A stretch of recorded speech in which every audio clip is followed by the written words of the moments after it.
You ask Tiger to solve. This deals with linear equations with one unknown. The final result is x equals 3/14. Let's solve it step by step. Group all constants on the right side of the equation. Add 9 to both sides. Simplify the arithmetic.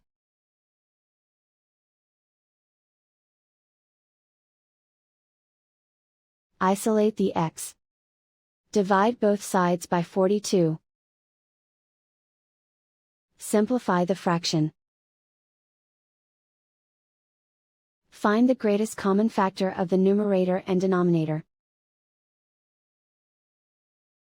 Factor out and cancel the greatest common factor. And so the final result is x equals 3/14.